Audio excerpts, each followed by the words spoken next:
What's up, y'all? Y'all are listening to Living Corporate's flagship podcast. If you didn't know, Living Corporate helps organizations build employee engagement and market trust through data analytics and data transformation, our e-learning platform, and brand marketing storytelling. We're so excited for you to be here today. The conversation you're about to hear is going to connect the dots between employee experience and go-to-market effectiveness. If you're not ready, get ready. Here we go.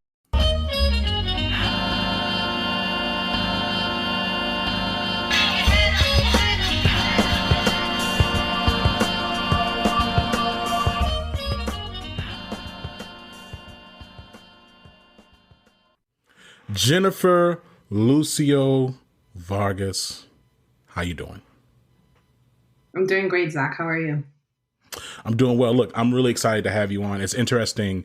I think about Living Corporate and the time that we've been around, right? So we started in 2018. And we really kind of started just as a podcast focused on centering, amplifying Black voices. Then we expanded to Black and Brown voices. Then we expanded to like historically marginalized identities. And then now we're talking about just voices and experiences and perspectives that often go unheard. And so when we got connected, I was excited about like sitting down with you, because while we have had a few different Latina voices on across our podcast, not nearly enough, right? Not nearly enough. And so I think I just want to get started just with who is Jennifer Vargas? Like let's start there. Then we'll get into the business, into your events company. Like we'll get there, but like let's just start with like your beginnings and how did we get to this point in this podcast today?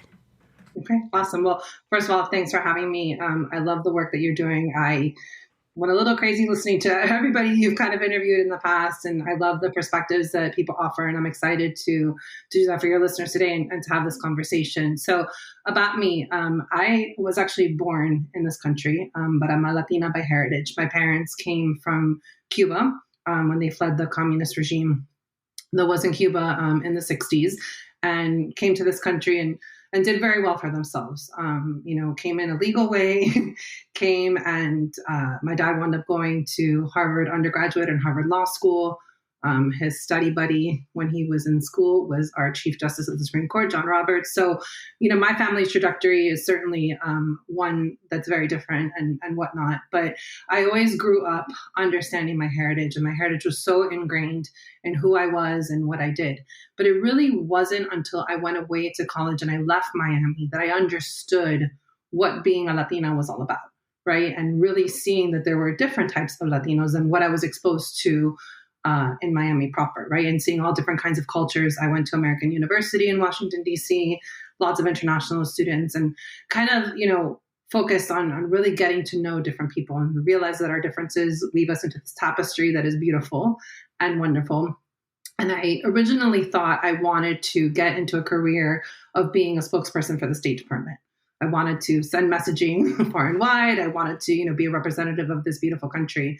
And through instances and things that happened, I wound up getting into radio PR, which led me into mainstream PR, and then led me into the event space. And so I found myself working the radio room of a large national convention and kind of looking at everything that was going on and saying, hey, this is pretty cool. I think I'd like to do this, or learn more about this. And so I had the opportunity where another wonderful Latina entrepreneur was retiring and said, hey, come work with me for a couple of months while I retire, see if this is what you want to do, while you figure out if this is where we're going, and see if you like it. And so I'm blessed to say that it's been 19 years in January that my business 305 Communications and Event was formed.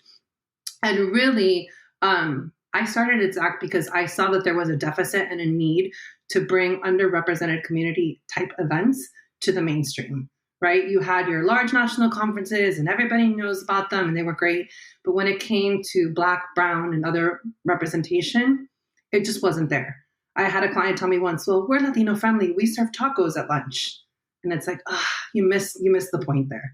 Right? And so this was kind of a love letter to my parents to bring me to this country to say, hey, we are a force by nature and our events should be as such. You know, it's interesting.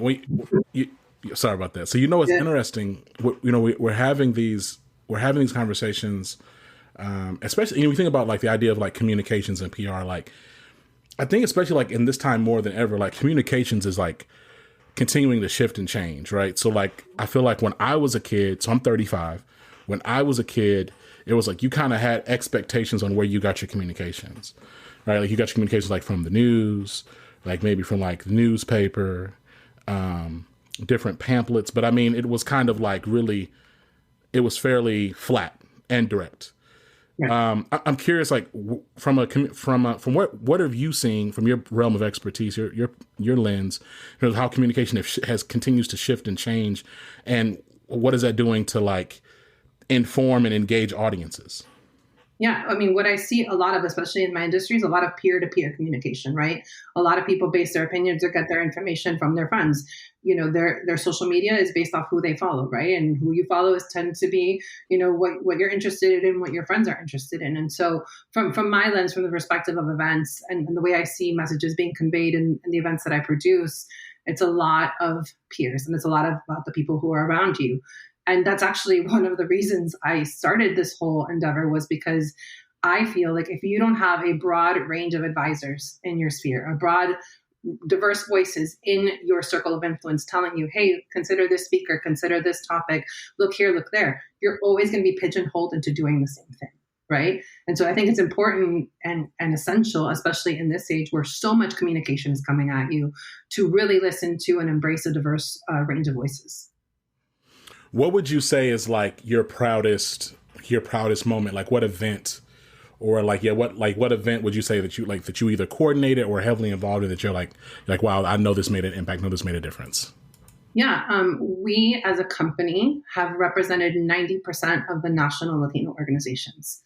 Wow. All kinds of different people that represent civil rights, people that represent technology, people that represent, real estate, I mean, name it across the board, but national governing Latino organizations, 90% or so of those have been our clients.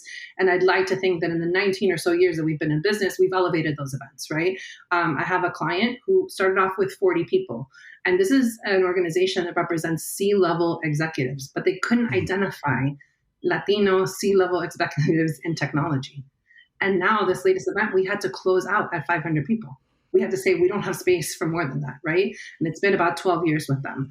So I do think that, you know, in that space and in what we're seeing, that's my mission. That's my goal, right? I want to be proud and say that every single event that we do, we're just elevating the voices more and more. You know, you were featured, like you've been featured in the Atlantic. Like this was like back in 2016. Like talk to me more about that experience. What did you get away from? Like, what did you take away from that experience? Like, how did you feel about the story, and how they framed like the work that you do? Yeah. So to give, you know, your listeners a little feedback, obviously they can go and look at the article and look it up. But it was featuring a day in the life when your job is the most important day of somebody's life. Right. And for a lot of planners, especially on the social side, if you're planning weddings, if you're planning, you know, birthdays, first communions, that tends to be the case. Right. But I also think about the individual from that perspective, right? Like maybe somebody who comes to one of my events that may just be a standard conference, a standard meeting that we do year to year. Maybe it changes the trajectory of their life. And maybe that is the most important day of their life, the day that they make the connection and meet the CIO of Kellogg's, or are in the same room of, you know, the Latino executive of BASF. Maybe that's the day that sets the trajectory for them to, you know, have an impact on their life. And so I really do take care. And in that article, I know that they, you know, she highlighted maybe the weddings piece of it and not necessarily what we do. But I do think that the work that we do makes an impact. And the type of events that we produce and the type of people and messaging and audiences that come out from those events have an impact globally. You know, I'm curious, like, I think so. When I think about living corporate, like, you know, there are people, like there are people who engage and want to work with us, but they don't necessarily, but like there's opportunities we turn down, just because they're not in alignment with our values. And we're thoughtful about folks leveraging the trust equity we have to build themselves. Like, I'm curious, like, what does it look like for you to make determinations as to like, okay, hey, here are things I am going to lend my skill set to help amplify, and here's some things that I will not. Like, do you have those types of boundaries for yourself, for your business? So we do look from a business perspective, we're nonpartisan, right?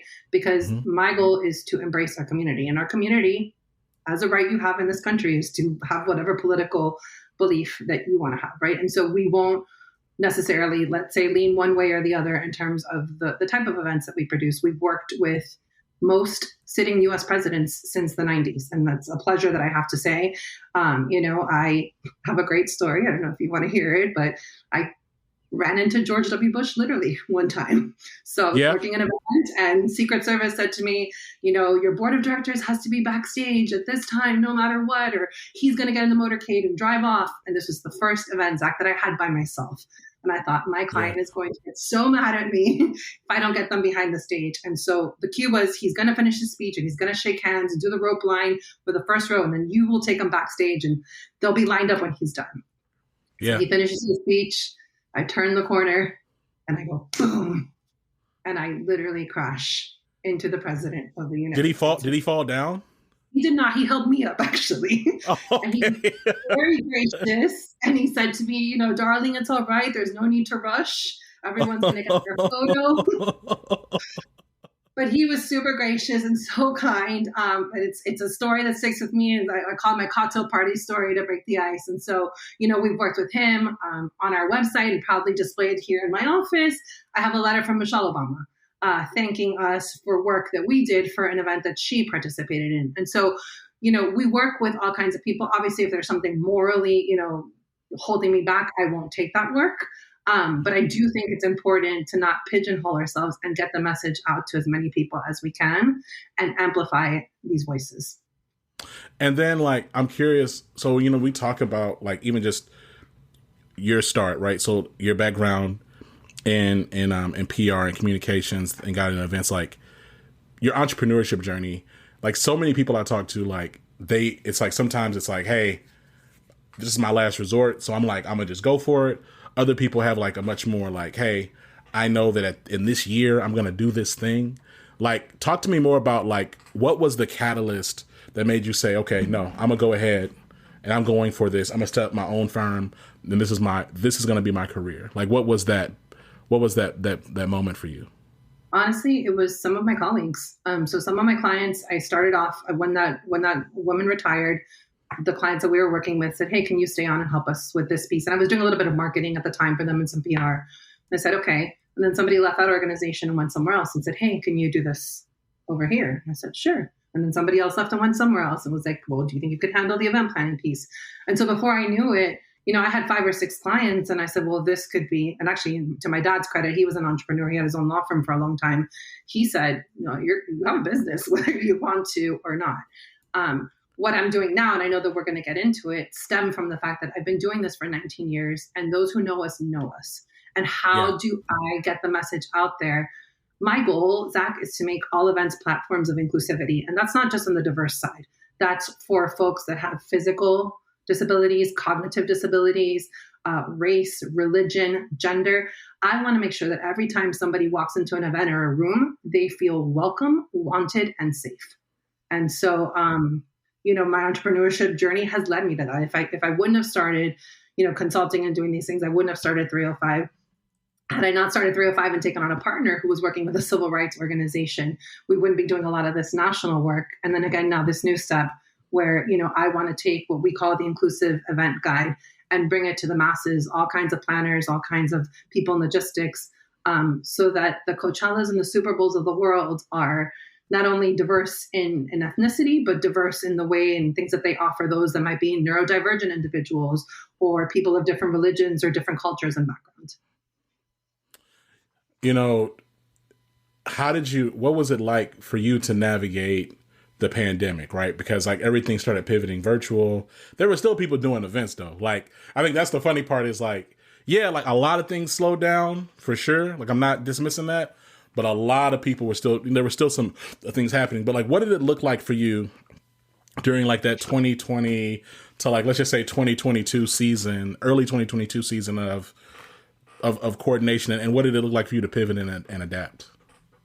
Yeah, and I'm glad you asked me this because, there's been a couple of times in my entrepreneurship journey, and I won't say it's all been a straight line and rainbows and roses, right? Like there's been challenges, and we had an economic downturn in 2010 that, deeply impacted my business. And then the pandemic in 2020, we went from having, a multitude of bookings for the year of 2020 to having 100% of our events canceled in 3 weeks. Wow. And because we had kind of seen what was happening in Europe and we were looking at some of the things, we started educating ourselves on virtual events. We're like, well, what do we need to do? Because at a minimum, we're going to be impacted by this. No one knew at the time, right, how long. But we said, Right. okay, we're going to be impacted by this at some point. So what do we do? And so we looked at virtual events and we found partners that excelled on the platform side and the tech side. And we brought that to our clients. And what we said was, for what you've already charged us for the year, what we charged you for the year, we're going to go ahead and offer you your first virtual event. And like, let's just get through it together. Let's see what we can do. And let's do that. And so that was one piece of it. The second is that I live in Florida. And so the state of Florida really didn't shut down the way most other states shut down during the pandemic. And so there did continue to be smaller scale events, largely outdoors, but some things that we did do. But I used that as an opportunity and really as a time to start learning and thinking about, if this happens again, where do we go from here? What do we do? We always had the hope that the rooms would be full again, that the people would reunite, that meetings would continue. And we are seeing that statistic is there, right? Like folks are starting to now in 2024, going into 2025, resuming the operations the way that they were before. But our industry was hit. And when I tell you that a lot of the workforce did not go back, we're seeing it on the hotel side, we're seeing it on the supplier side. It was a big disruptor to our industry. It's interesting, like, because I do want to talk more about your entrepreneurship journey. And because I want to ask you about, like, what does it look like to support, like, what do you think organizations can do better to support Latino entrepreneurs? Like, because, when I think about myself as an entrepreneur, I'm always, we're a small business. So there's always going to be partnerships, sponsorships, vendor relationship management, and in terms of just how we show up as vendors and in finding the right relationships to nurture and build over time, it's important, especially when you think about small businesses. We're often competing against, major corporations who have just different resources and things of that nature. But before I even ask that question, I can't help but I can't help but think about the fact that a lot of people see Latinos as like one monolithic group, right? Like in terms of the fact that it's like, there's actually a wide, and I mean that, and frankly, that applies to every group, right? Like all Black folks is not the same. All Asian folks are not the same. All Latino, Hispanic people are not the same. And so like, what do you think are some of the bigger, like, why do you think that is in terms of like this idea of just kind of like, just grouping everyone together, right? Without a lot of nuance and consideration of, and like this assumption of homogeneity across the board. Like, why do you think that is, and what advice would you give to folks so they can understand like the diversity within like Latino groups? Yeah, I mean, I think you hit the nail on the head. It's that education. It's telling them, if you don't understand it already, that we are not one and the same. And so the needs will be different. I have a very different experience growing up as a Latina in Miami-Dade County, as maybe a Mexican girl growing up on the border of Texas and Mexico, right? Like our experiences are not going to be the same. We are not going to show up the same. Whether you attend an event or you go, our needs are completely different, right? And it's understanding and educating those folks that don't understand that as to, why that is the case. I also go back to representation. Most national boards, Fortune 500 companies, national, even nonprofit boards have less than 30% representation of minorities. That has to change at the top. If you want to see a change in who your customers are, and who your attendees are, and who your followers are, the change starts at the top. And so organizations as a whole, whether they be corporate or not, need to embrace and bring in a diverse group of voices in order to get that perspective. You're not going to get that perspective if you aren't seeing it and experiencing it yourself and having those conversations with people. You know, it's so interesting because I think just growing up for me, growing up in Texas, my largest exposure to Latina community was people from Mexico, right? And then you grow up, you get a bit older. It's like, okay, wait, no, there's Afro-Brazilian people. There's Hondurans. There are people from the DR. There's people from Puerto Rico. There's all these different people. There's Afro-Mexicans. There's all these different groups of people. And while there's through lines, they're certainly not all the same, right? Just like, again, like a Black American from the South is not going to have the same experience as a Black American from New York. It's not going to have the same experience as a Haitian, or, like it goes on as a Nigerian or a Congolese person. Like it goes on and on and on. And like, that doesn't mean that there shouldn't be appreciation for the points of similarity or sameness. They are not the same. So, okay, cool. So ask that question. So back to my broader question of, when I think about entrepreneurship and I think about like just even like the future of work, I do believe, and I think the data also supports the idea that Black and brown people are going to continue to build their own businesses. Mm-hmm. What does it look like? What do you believe organizations could be doing to better support Latino entrepreneurs? What does that look like from your perspective? Sure. So the fastest growing segment of small businesses are actually Latina-owned businesses, right? But less than 2% of funding goes to Latina-backed ventures. So right there, you can see the discrepancy. Largest growing, least funded. So we have to start by funding these organizations, by funding these businesses, by putting them in the limelight, by putting them in the forefront. And I've had the pleasure, because it works both ways, right? I'm not just on this pivot to say, hey, you need to listen to us. I also listen to mainstream people. And a lot of my business leaders are white women, right? My mentors are people who have done it, because why? I want to understand how they did it and get to that point, right? And I think you have to do that based on the people who have been there and have had that experience. And if there aren't Latina women that I can emulate and follow and say, okay, they have VC funding or they got exposed to this government contract, then I'm going to go find the people who did and figure out where that discrepancy is, right? And so I think a big role and a big point of the entrepreneurship journey and how these businesses can be recognized is the funding, is the visibility, is the access to capital as well, in traditional forms and non-traditional forms, right? Because we can sit here and talk all day about sharing our message, but if there's nobody listening or nobody supporting that message, it's not going to get anywhere.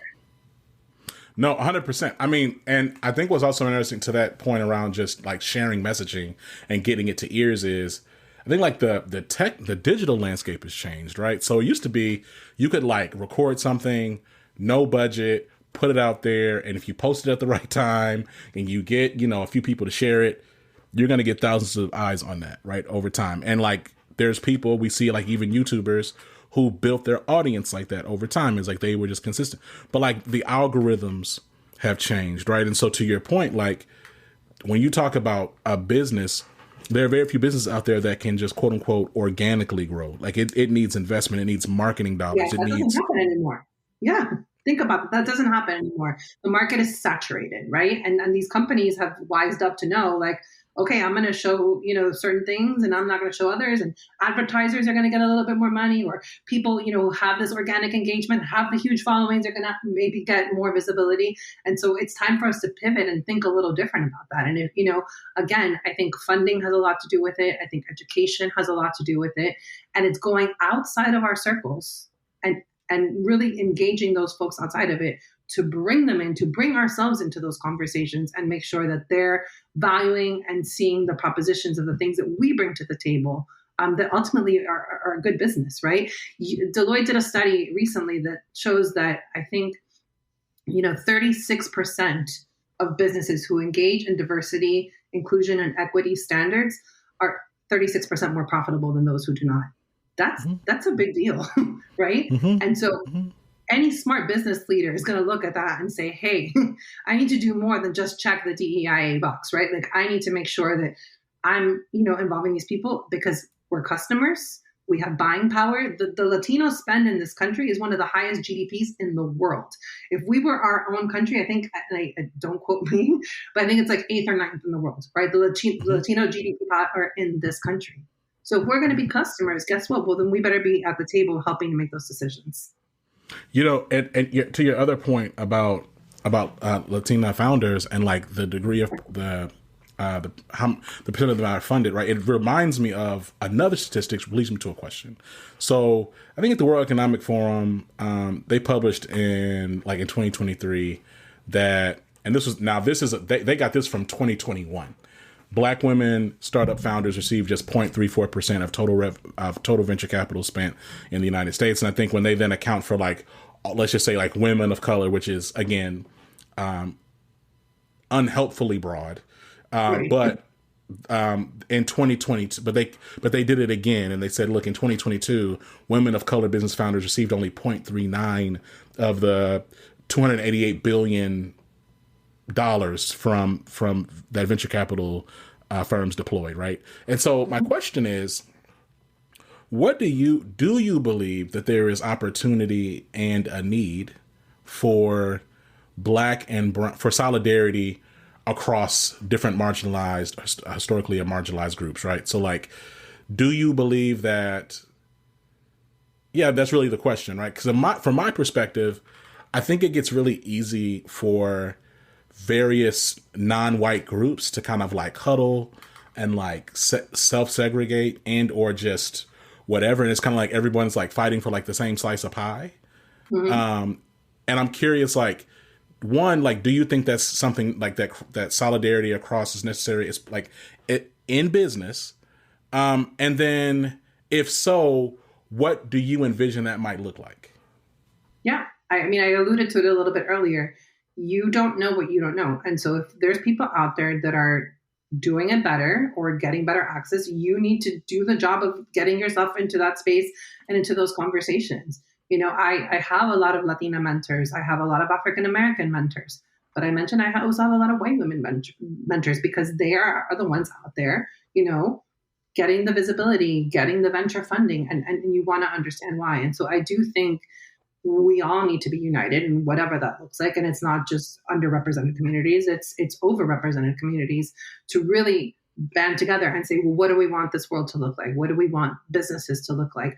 What's important to our corporate values and what's important to our bottom line? Because, if you want to service your customers, you have to service everybody, not just a segment of those. And you asked me earlier, what type of businesses we take.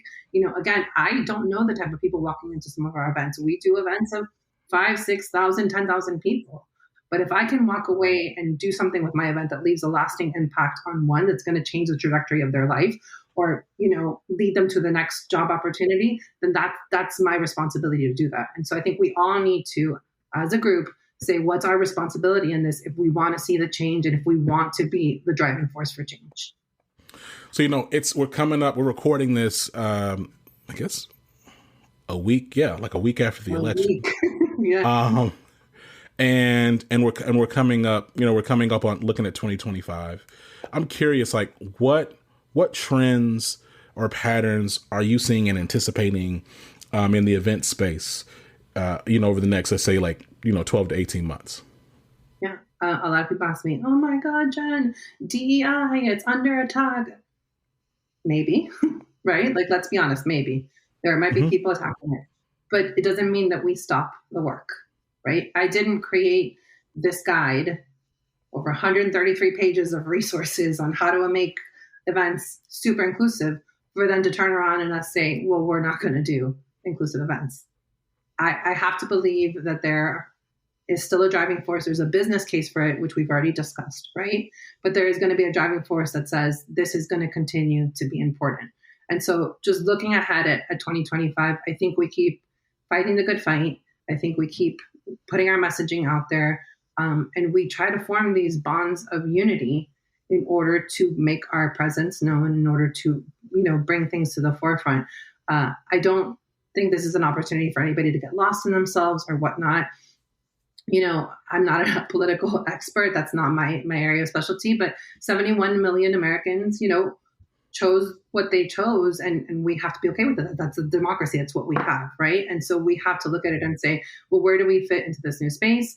And again, for me, diversity is not going away. Equity is not going away. Inclusion is not going away. Certainly accessibility is not. And so what can we do, even if it's on a small scale for now, to make the world a better place beyond 4 years, beyond 8 years, beyond 10 years? Yeah, no, I mean, 100%. I was talking to my mother recently about it's interesting. You think about like millennials, their parents were born, a lot of their parents are like boomers, right? Mm-hmm. So my parents were born in 1964. So it's interesting. You think about like, okay, how much life they've seen and experienced. Mm-hmm. So, both of my parents were born without all of their rights. And now they're living in a time where we're seeing those rights being under threat and undermined. And I've talked to them, my mom, but also talked to my father. And I just like, what is it like? What does it look like in navigating, like, how, just growing up when you were a kid, like, how did you see your parents deal with like really uncomfortable seasons, or just seasons where it where institutions were just not considerate of you at all, perhaps even maliciously against you? And they both just said, you did what you can. You do what you can, right? Like, you can get so caught up in the macro that you lose sight of some of the micro things that you can actually drive and control and lead. And so I hear you about this next season. I don't think those things are going away either. I think that ultimately spaces succeed when they are as inclusive as possible. And when I say inclusive, I also mean accessible. Those are just critical things for a human experience.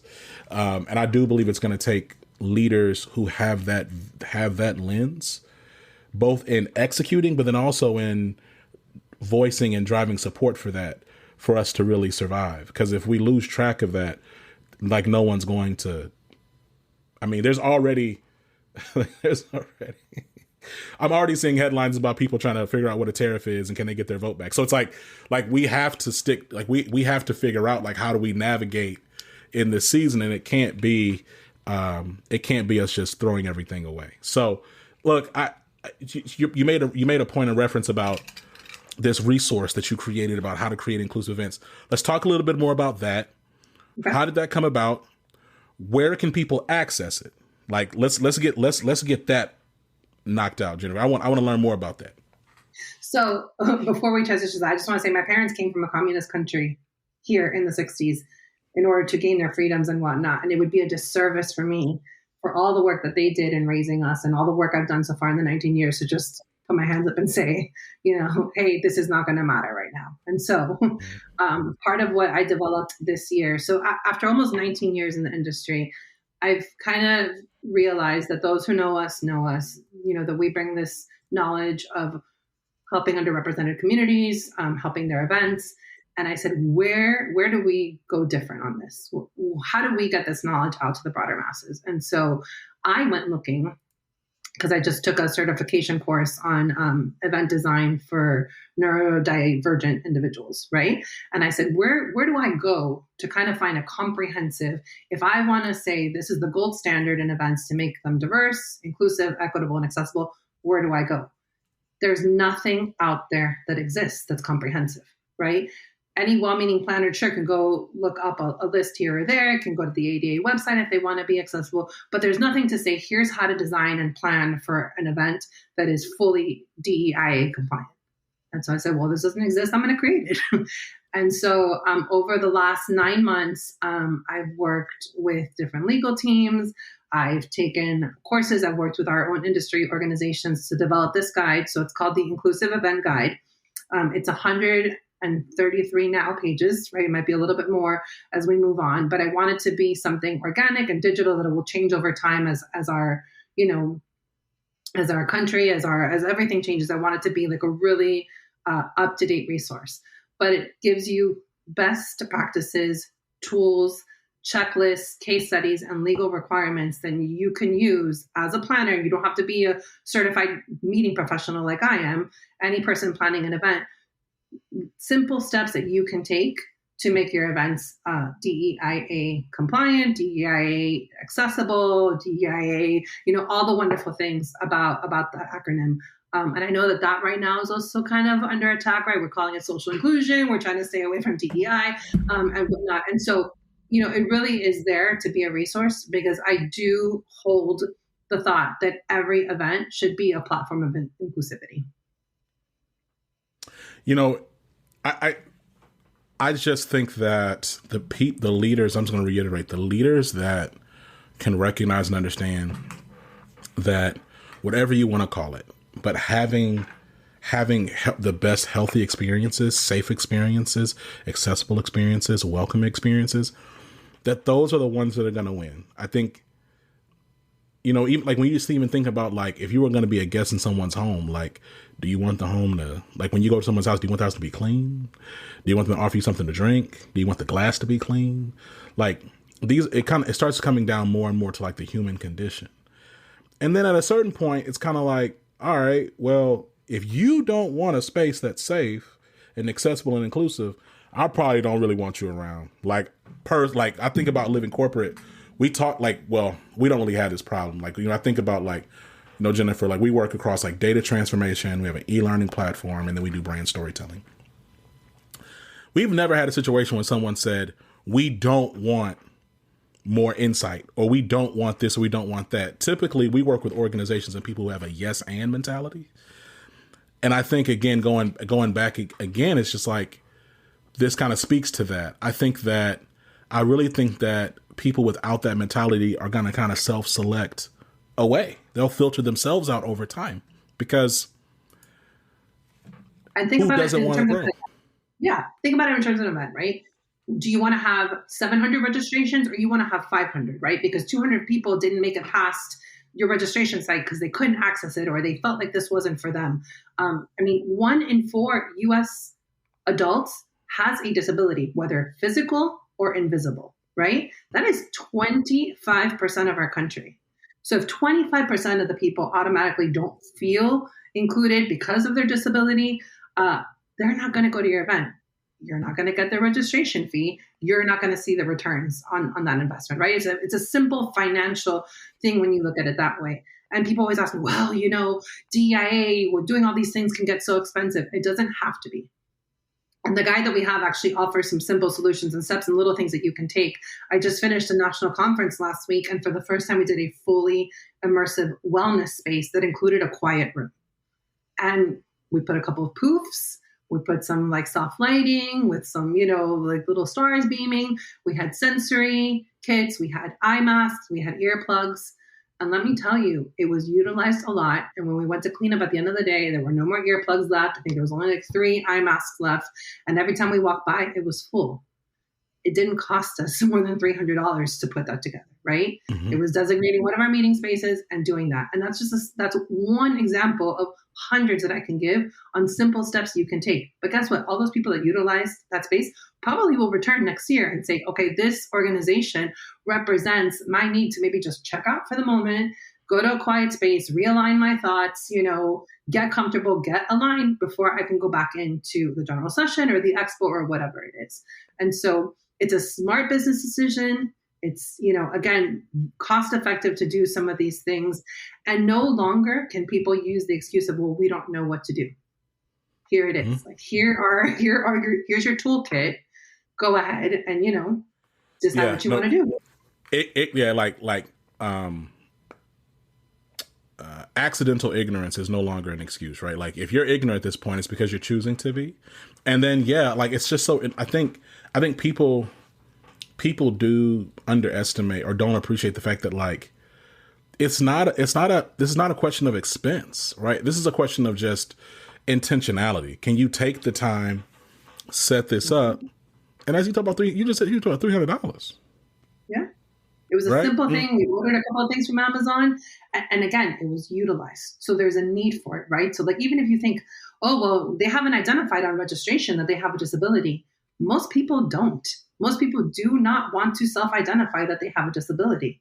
But our folks, all of our brains work different. Neurodiversity means that all of our brains work different. There are neurotypical people, there are neurodivergent people, but all of our brains work different. Everybody processes information different. And so how you're offering it to your audience also helps. We just did an event. It was amazing. It was a new company that we got exposed to where they did real-time, not only captioning, but translation. So I could be listening to a speaker on stage, I scan the QR code, and on my device, in my language of choice, is what's happening at that moment. Do you know the possibilities and what that opens up for people to come and attend your events? If they can process the information and understand it in real time, they don't need to wait for the transcripts, or they don't feel like if they go, they're going to miss out on things. It's enormous, right? And so again, I think smart business leaders, because there are plenty out there, understand the need for it, but maybe don't have the tools and aren't equipped with it. And so that's what we aimed to address. And frankly, I think now there's no longer, like you said, like pretend ignorance here, right? Like, here you are, here's what you need to do. Here is the first and comprehensive guide to make this accessible for you. I love it. Jennifer, where can people learn more about you, learn more about your business, and learn more about this incredible guide? Thank you. On socials, I am Jenny LV305. The company is at 305com events or at the Inclusive event. We're at both. Both will take you to there. And our website, theinclusiveevent.com, has information about the guide. It's set to be released shortly, but we are offering in the next couple of weeks, like a free sample for folks to kind of get some of the key points of it and whatnot. And so anybody who's interested can certainly go and sign up for our newsletter on the website, and we'll be informed when that's released. I love it. Jennifer, thank you so much for being a guest. It was a pleasure. I'm so glad we're able to finally sit down and record this pod. And I feel like I didn't talk to you for hours, Zach, honestly, that this has been such a broad conversation. And I feel like we really hit so many things. So I really enjoyed our time together. I did too. We'll talk to you soon. Make sure y'all check out the links in the show notes. Jennifer Lucio Vargas. Peace. Peace. Living Corporate is a podcast by Living Corporate LLC. Our logo was designed by David Dawkins. Our theme music was produced by Ken Brown. Additional music production by Antoine Franklin for Musical Elevation. Post-production is handled by Jeremy Jackson. Got a topic suggestion? Email us at livingcorporatepodcast@gmail.com. You can find us online on Twitter, Facebook, Instagram, and living-corporate.com. Thanks for listening. Stay tuned.